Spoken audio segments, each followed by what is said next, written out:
on the opening that we get. Will it be, again, a solid draw, or will we have more? 1e4? That gives me hope. It's the Sicilian. Cecil for the kill, and Magnus, not just this, is playing pawn to a6 on this last move. That is ultra provocative, doesn't fight for the center at all.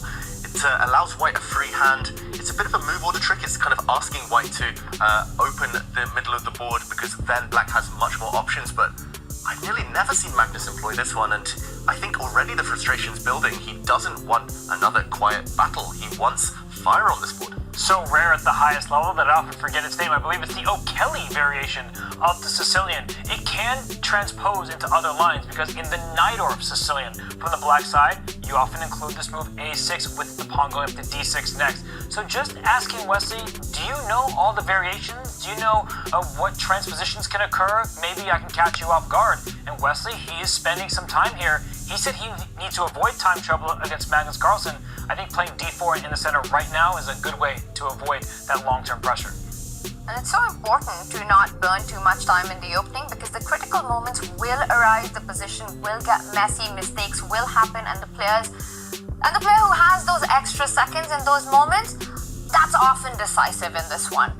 But Wesley does take the decision finally after spending a bit of time with that second move surprised by Magnus. He does take out the bishop to e2. With the black pieces in the O'Kelly, it's about getting that d5 break in early on. That d pawn from d7 moving 2 steps ahead.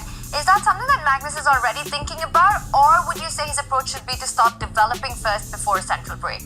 Normally you want to get the pieces out, and I think this last bishop move from Wesley so might throw Magnus off. As you say, normally black wants to break open in the center very quickly. You're kind of waiting for your opponent to commit and you react accordingly. But white hasn't committed anything. White is simply developing. White's next move is natural, obvious. If black does nothing, white will just castle his king. So certain pressure on Magnus Carlsen right now. If he lashes out a move such as d5, black's queen would be forced out early. I think that might backfire, so I'm expecting a pawn push here, or black's knight to come out, maybe the queenside knight. Either way, Magnus, he's the one to launch the surprise. The O'Kelly, I must admit, I've forgotten that name too. It's that rare, as you mentioned, Robin. But okay, now we're headed into more traditional waters. An open Sicilian potentially, depending on Wesley's next move. He pauses. Will he take with the pawn? Will he take the pawn with the queen? Will he take it with his knight? Lots of options here for Wesley So.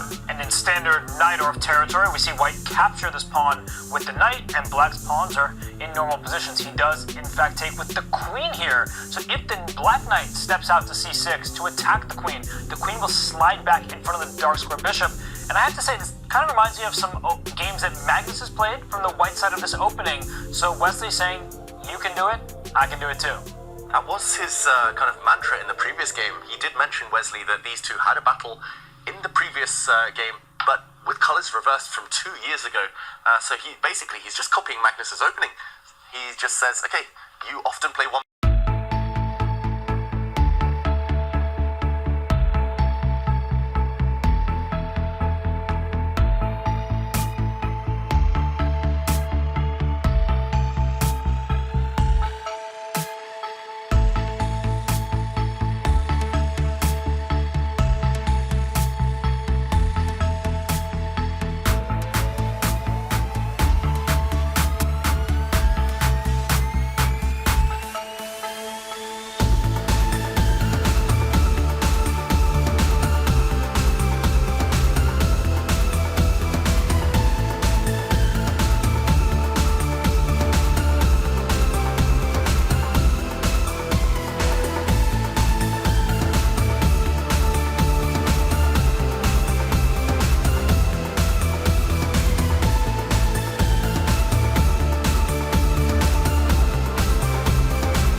this one.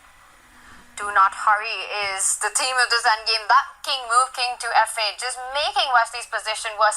How quickly he's able to create his chances in this endgame, that's taken me by surprise. And we see now Wesley trying to build a kind of a fortress, just relying on the fact that Magnus has the doubled f-pawn, which gives him hope to hold on to this endgame. A big problem for Magnus Carlsen, all of his pawns are isolated, so you can't get a connected pass pawn situation. He moves his king into the center. This endgame reminds me of the one against Gukesh, which Magnus was able to outlast the junior, a super strong Indian player in.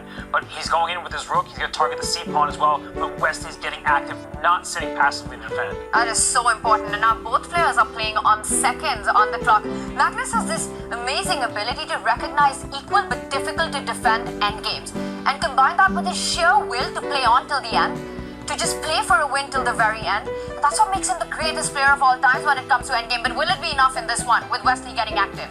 Big question. Wesley's king now doing the right thing, marching up the board, forcing the black rook away, but the king's getting driven back now. This one is so close between being a draw and a win for black. Magnus, he's trying, he's probing, but Wesley has all the answers so far.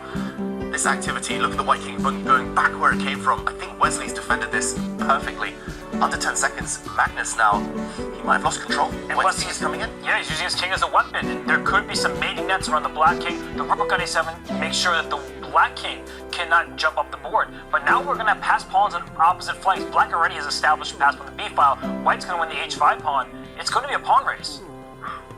And there's still one extra pawn, but it's all about who gets those pawns moving first. I mean, it looks like Magnus's pawn is closer to queening than Wesley's.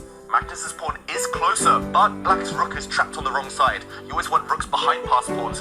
White's rook is keeping that black b pawn under lock and key, and why has he allowed the black pawn to run? His king could have stepped across. His king could have stepped across, but he's worried about black pushing the b pawn and delivering a check. But right now, can't that pawn go all the way up to f2, and the rook will go to h1 to stop the pawn? It may sacrifice itself, but black's pawn cannot be stopped.